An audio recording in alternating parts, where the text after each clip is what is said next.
All right, kindergartners, we are going to make line monsters, but the first step is practicing making lines. I have a worksheet for you, and you're going to trace the lines so you practice making them. Here I have a straight line, a zigzag line, a bumpy line,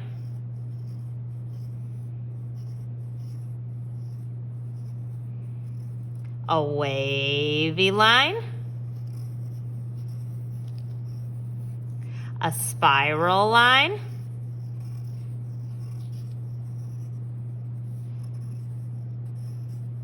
and then just a repeat of the straight line, zigzag, and wavy. If you make a mistake on this sheet, I don't want you to worry about it. This is just for practice, and we're going to use it on our good paper now. So I'm going to hold this here next to me so I'm able to look at it while I'm making lines on my good paper. I'm going to use a black paint stick, and I'm going to start by making a straight line that touches two sides of my paper, 1, 2. Under that, I'm going to make a zigzag line. Next, I'm going to make a bumpy line. Now I'm going to make a wavy line. And I think I'll make a spiral line down here.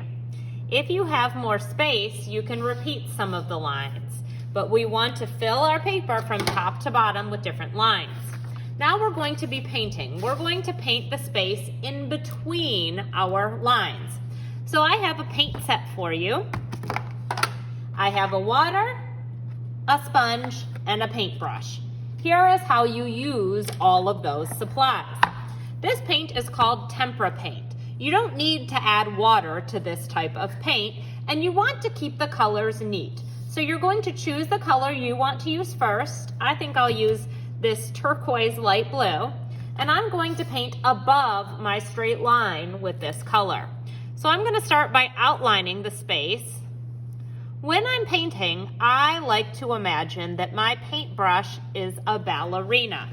Ballerinas dance on their tiptoes. They never scoot around on their bottoms. The bottom would be this metal part, because nobody wants to go to the booty scooting ballet. So keep your paintbrush on its tiptoes. I'm painting gently with the tiptoes of the paintbrush, just like a ballerina. When I'm painting, I look for areas that are white and I cover them. Now I'd like a new color.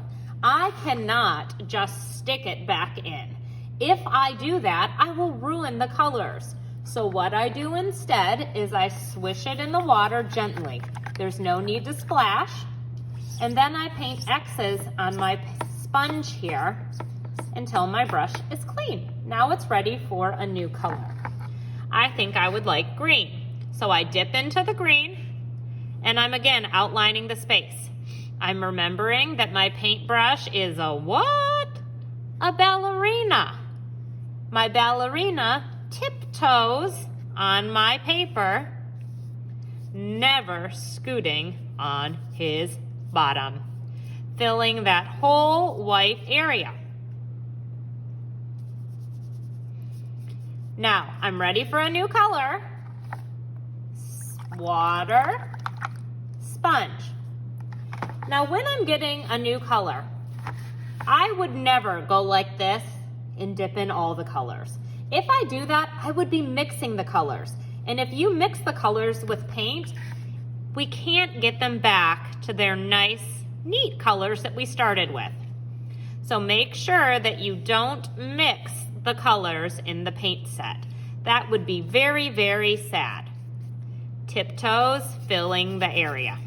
And I'm going to keep working like that until all of the spaces between my lines are filled with a color.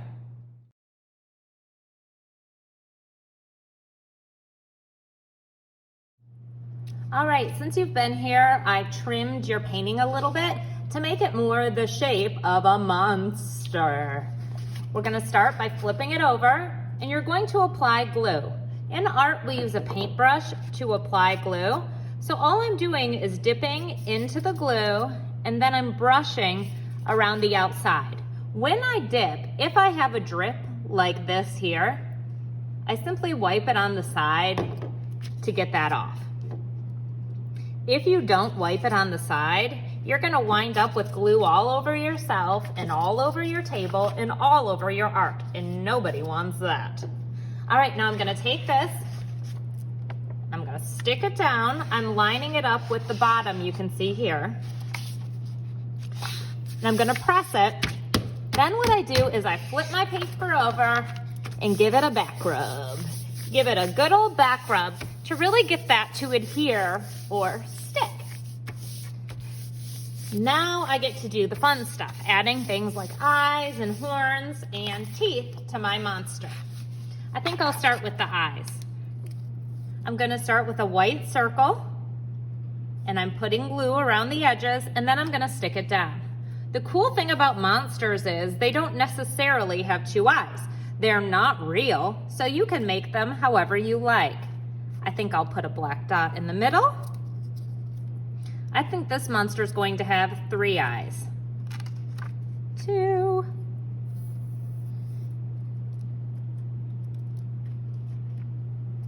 And lastly, my 3rd eye. Now I think I'm gonna give my monster some horns. The horns go off the top of the head. So I'm gonna take one of these and I'm just gonna stick it. 1 horn. Now if I put glue on this side of my horn, it will angle that way. I want it to angle like this, so I'm gonna set it down first and then flip it upside down so I make sure that it's on the right way. Now I think I'm gonna give him some teeth. What's some monster without some teeth? I'm going to take these triangle shapes and I'm just gonna glue them where the mouth would be. So these are like his top sharp teeth. And I think I'm gonna do some bottom teeth too.